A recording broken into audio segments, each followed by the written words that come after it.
Hi everyone! So this week I just surpassed my 2-year vegan anniversary. Been vegan for 2 years, not dead, still alive, not protein deficient, not iron deficient, and I've just found frequently asked questions just to kind of answer for you today. So yeah, let's go! So I went vegan about 2 years ago. It was April 28th and I remember the night so vividly. And I remember that night it was like a chicken pot noodle, I know, super healthy. I had that and then I watched Earthlings shortly afterwards, and that was the last non-vegan meal that I had, and it was literally an overnight thing. Wasn't vegetarian before, just straight up meat eater, and then became vegan the next day. So yeah, that's when I went vegan. A good friend of mine, Jess, if you're watching, hi! Jess was the one who inspired me to go vegan. It was more of a kind of positive pull from her, like all the recipes that she'd make and post, all those little seeds that had just planted in my head and started to get me thinking about veganism. On her YouTube channel she did a Q&A session with her sister, and I remember her saying that she said that she watched a documentary called Earthlings. At that point it didn't take me too long to just be like, oh, I've got some free time, I'll just watch Earthlings, and my god, just put it straight on and I was, yeah, it's heavy hitting, and that shit will fucking wake you right up. But yeah, ultimately it was Jess that inspired me. She planted all those little seeds. So that night that I watched the 3 documentaries, I watched Earthlings, Cowspiracy and Forks Over Knives, and I realised at that point that I'd been lied to my whole life. Didn't realise I had the blinkers on and just was contributing to all this tremendous amount of suffering and cruelty. I'd always bought like vegan and cruelty free products, but then would go home later that night and would eat a chicken and a dead cow. Yeah, and just didn't really make the connection. So like after watching those documentaries, it just woke me the fuck up, and I was like, man, like I love animals and I don't want to be doing this to them. And it was literally an overnight thing. Ultimately I'm vegan for the animals. People go vegan for many reasons, like health benefits. It's got tremendous health benefits as well. There's so many reasons, but for me personally, ultimately for the animals, they're first. So the hardest part about becoming vegan is maybe that initial panic that people have, like, oh, what do I eat? Veganism is going to be so restrictive. But like, I found it was the complete opposite, man. Like, I've never tried so many different foods, and it actually kind of pushes you out your comfort zone. And now I would say I eat a more variety of foods, kind of food stuff. It's not really difficult. Even in the short space of time that I've been vegan, 2 years, like you can see the difference in how easy it is. Now you've got like the main supermarkets, you've got Tesco who have got their own brand vegan cheese, they've got their own brand meat alternatives. As they're getting on board, Sainsbury's have got like vegan pizzas and stuff. That kind of food side is like super easy about becoming vegan. Makeup, toiletries, all that kind of stuff I was kind of doing before anyway, so that stuff was pretty easy too. Living vegan nowadays, 2018, it's so easy. Oh my god, like I can't stress this enough. As I said before, like the supermarkets have got their own brand vegan stuff if you want to buy vegan specific products. Money wise, the cheapest foods in the supermarket, man, are vegan. Rice, potatoes, lentils, pasta, all super cheap. You know, you don't have to buy the expensive vegan branded foods or the meat alternatives. You don't have to buy organic. Financially, it's super easy being vegan. So one of the most difficult things maybe about being vegan is dealing with people, especially when you're trying to show them this amazing positive thing about being vegan and stop contributing to being like animals being stabbed in the throat. Sometimes they get quite confrontational, and it's a defence mechanism, but that's probably the most difficult part, is like when you're trying to explain to people why living vegan is amazing, and that they're just not going to get that right away. But I wouldn't give up, because they're all little seeds. It's better to talk to people about it in a kind of calm and polite manner. I think a lot of people expect you to be that kind of angry vegan, and I think if you don't live up to that expectation and you're just quite calm and you just give them the facts and just try and kind of explain to them in that way, I think that works a lot better to close-mindedness people. I was close-minded too, like I had my blinkers on. I always loved animals, but I would go home and then eat a dead chicken and eat dead cows and pieces of pig. Like, like we were all close-minded once, and I think it's just important to be mindful of that and remember that. So quite often I get quite a few interactions from people who aren't vegan yet, if it's at work or if it's like while doing activism, if it's family or whatever, friends, and again just try and be kind of respectful and calm as possible and just tell them how it is, because again, like if they're approaching you especially and asking you questions about veganism, I mean that's like a really good opportunity to do some outreach. Again, just sprinkle them seeds, man. It's all about the seeds. I wouldn't say to get too upset if people don't go vegan on the spot, because realistically that's not going to happen. It didn't happen with me. It took a wee while for those seeds to grow, and then it just clicked like after watching those documentaries. So you can link them to resources with facts. There's a lot of free information online now, free videos to watch on YouTube, there's documentaries to watch on Netflix, nutritionfacts.org. I think vegetarianism is a step in the right direction, but I would not support it as an end goal. And vegetarian is a diet rather than the focus on the ethical point of no, we don't need to use animals at all for anything, not just for food, for clothing, for toiletries, for entertainment. So that's the difference between being vegetarian and vegan. Like any vegetarians watching, man, like vegan, you can do it. The reason that you're addicted to cheese is because there's a chemical in the cheese called casomorphine that makes the calf come to the mother cow for more breast milk, because it is, remember, milk comes from a cow. It's designed for a baby cow, okay? So casomorphine is an addictive substance in the milk, and that's why you are getting the craving for cheese. But vegetarians and people who eat cheese anyway are just like, man, I would go vegan, but I can't give up cheese, and that is why. So if you think about it, that is the science behind it. You can't argue with science, man. Rice milk, hemp milk, soya milk, coconut milk, oat milk, there's no excuse, man. Same with yogurts. Ben & Jerry's have just released a range of vegan ice creams as well, made from almond milk. You know, there's no excuse, man. I've got an alternative for everything. So yeah, like vegetarians, get on it, go vegan. Earthlings focuses more on the ethics. Cowspiracy is more of a kind of environmental, how animal agriculture affect the environment, and Forks Over Knives is more about the kind of health side of things. A diet with animal products contributes towards the biggest diseases like heart disease, cancer, diabetes, osteoporosis. Another documentary that kind of reflects on that is a documentary called What the Health that you can watch for free on Netflix. There's a UK version of Earthlings that focuses specifically on UK farming and UK slaughterhouses called Land of Hope and Glory that you can watch for free here. There is an Australian documentary that covers the ethics as well called Dominion, and that is brand new, that is just coming out as well. Another documentary that kind of focuses on the health and fitness side of things is called Game Changers, and it's directed by James Cameron. That kind of focuses on the kind of fitness and athletic side of veganism. Pure loads of stuff, man, to watch, and you don't have to watch the documentaries. There's people on YouTube who do, you know, vlogs and things, what I eat in a day, you know, vegan beauty channels, like all of that stuff. Like whatever you're drawn to that's going to make you go vegan, like I can guarantee there's something out there for you. Remember guys, veganism is not just a diet. The cookbook that I'm most obsessed with just now is the How Not to Die cookbook. So this was written collaboratively by Dr. Michael Greger. So there's a whole bunch of whole foods, plant-based goodies in this one. There's literally like a vegan version of any food you can think of, honestly.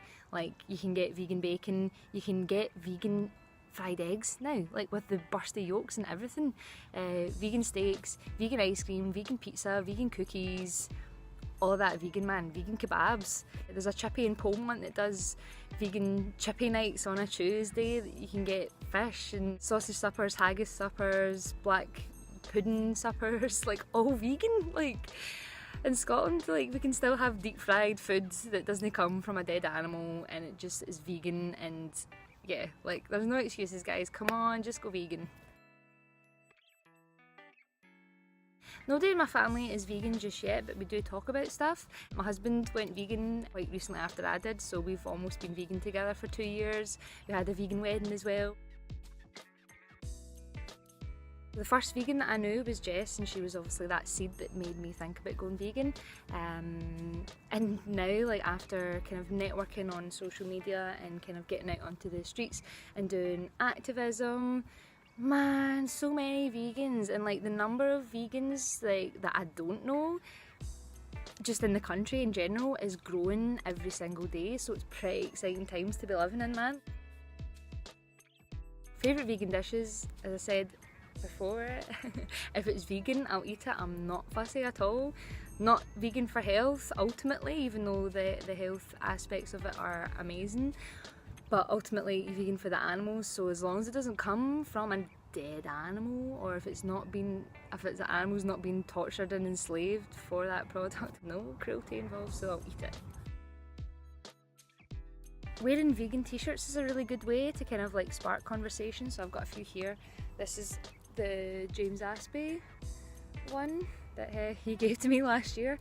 Another vegan t-shirt that I'm wearing a lot just now is this really epic Meatless Crew. Big shout out to Jacko Wacko Vegano, thank you so much. Check him out on YouTube, like I'm obsessed with his videos right now. My favourite kind of toiletries just now, like this video's not sponsored by Lush, I guarantee you, but toothy tabs from Lush. This is like the Good Times roll. I really love this fresh face mask as well. Honestly, get bits of popcorn and there's like cinnamon in this. It smells absolutely beautiful, so that's what I kind of use on my face. So after washing my face I just use coconut oil on my skin as a moisturiser.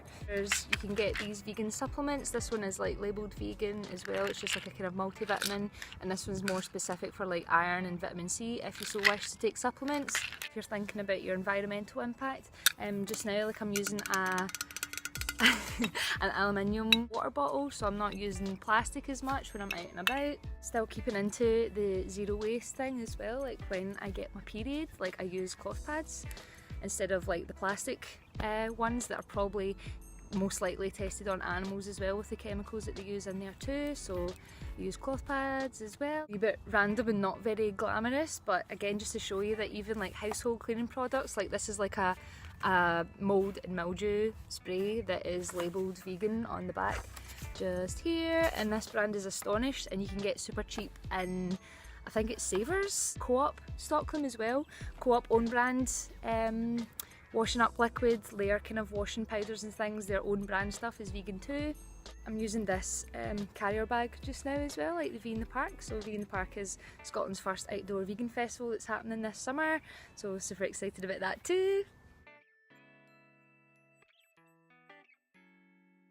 We are living in a time where you can get meat and dairy alternatives for everything. Like I guarantee that your favourite foods you can do a vegan version of. So meat alternatives just now, I think Iceland are doing what they're called like a no bull burger, and you can get 2 of these burgers, vegan burgers, for £2, right? £2, so super cheap. They are like, the texture of them is like, I mean, it's crazy how real it is to like actual animal flesh. Like I'm not making it sound very appetizing, but yeah, they use kind of like beetroot to colour it like red, and it bleeds like, it's totally unreal.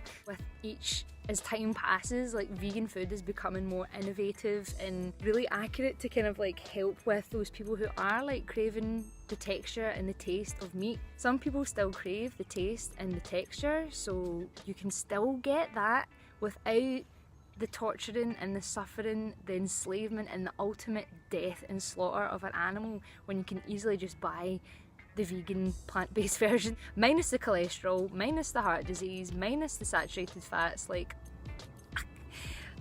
just eat plant-based burgers, man. Like I can't. Okay, so for dairy alternatives, recently in February there was a massive campaign pushed by British farmers called Febudairy, and the vegans totally got on that game and totally wiped the floor with them, because we were out there promoting the actual truth of what happens in the dairy industry and how cruel and unnecessary it all is too. So I think that kind of really helped push rise of dairy free alternatives as well. So you can walk into any supermarket, you can get a whole host of milk alternatives, plant milk alternatives, so you can get rice, oat, hemp, soya, coconut, and you can go into Asda now, you can get grated vegan cheese, you can get mozzarella style cheese that's vegan. The price difference from cow cheese is not that much, because you just got to remember meat and cheese are luxury items, man. Like, and they're super expensive sometimes. Just eat vegetables and you won't have that issue. To help you transition, if it's like for a transitional point of view, like if you've just went vegan and you're obviously still craving that taste and texture of meat and dairy, like of course those products are gonna like pure help you with that transition, and totally up to you, man. As long as it's vegan and you're not contributing to any unnecessary suffering endured by the animals, then that's cool. So once you go vegan, you kind of sort of have your eyes opened a little bit, so they say. You kind of wake up to this world that you're kind of living in. You're like, man, like what is this nightmare that I've woken up to? You can kind of counterbalance that with reducing the amount of suffering where and when possible. I have to stress this so much, like just because somebody's vegan doesn't mean that you're perfect, okay? It's all a learning experience. Reducing the amount of suffering where and where practicably possible. So palm oil has a massive environmental impact on like deforestation, wiping out natural habitats, species extinction. You just got to remember that palm oil is not solely responsible for this. Animal agriculture is as well. It takes up a tremendous amount of land space, and soy grown for the animals too. 80% of soy production gets fed to the animals, so you can quit your accusations of vegans are destroying the world with their soya and tofu. You don't need to eat soya and tofu if you go vegan, because most of the soya on the planet gets fed to the animals. But yeah, palm oil, as I said, veganism is not about being perfect. When and where I can, then I'll try not buy products with palm oil. I think I'm trying to remember if it's Aldi. I think some Aldi products now are labelled with sustainable palm oil. Again, I don't really know enough about that to kind of justify buying it. Let's go for like Urban Decay. Okay, Urban Decay products are vegan and are cruelty free. Their parent company, they sell in China, and one of the requirements for selling toiletry and beauty products in China is that you have to test all the products on animals. But as I said, it's not about being absolutely perfect. As long as you can reduce the amount of suffering where and when practicably possible, all good.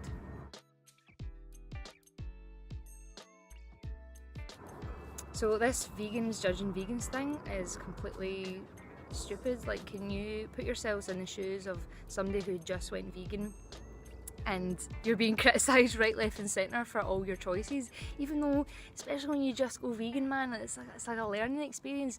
So I've been vegan for 2 years and I'm still learning how much I can reduce my impact living on this planet with the choices that I make. 2 years in and I'm still learning about stuff, and I want to know new stuff all the time. Can you imagine if somebody just went vegan and all of a sudden you had vegans pure like, you're not doing this right, you're not doing that right, and sometimes that is more damaging and dangerous than educational sometimes, and yeah, it can put a lot of people off. So if you're one of those vegans who are like quick to like jump on people's throats and say you're not doing this, you're not doing that right, can you just please be aware as well that, you know, that might put people off, and at the end of the day, man, like, we want as many people to go vegan as possible. Here, being vegan is like one of the best things like I've ever done in my life. The only regret I have is like not doing it sooner. Like how good it feels every time you put a meal in your mouth, man, and you know that it didn't come from an animal that was traumatized and slaughtered horrifically. And honestly, because if you eat that stuff, if you eat what had come from an animal that had suffered and was scared and had adrenaline pumping through it and fear, and you want to eat that, like, if you eat suffering, you become suffering. That's a wee quote from Joy Carbstrong. Hi Joy. Being vegan, honestly, I can't stress enough how good it feels to know that you're doing as little as you can to contribute towards the suffering in this world. If you're watching this and you're not vegan, like, honestly, like, please think about it and consider it and do your research. Aye, it's so good, man. I can't recommend it enough, man. Cannot recommend it enough.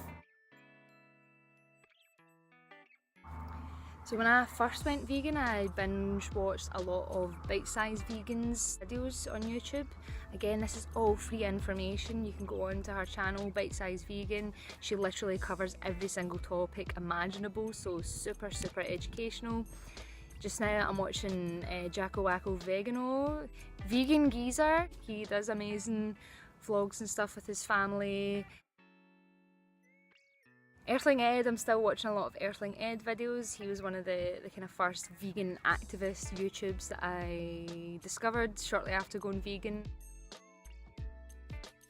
He doesn't label himself strictly as a vegan YouTuber, but I like watching Preacher Lawson. I think he was on America's Got Talent, but sometimes he kind of releases Cooking with a Comedian, and all the recipes he's done kind of so far are vegan and very entertaining. And yeah, like we just need more guys and gals like that who just kind of promote veganism without, you know, just being like super cool and casual about it. I think that's going to help tremendously in the growth of veganism too.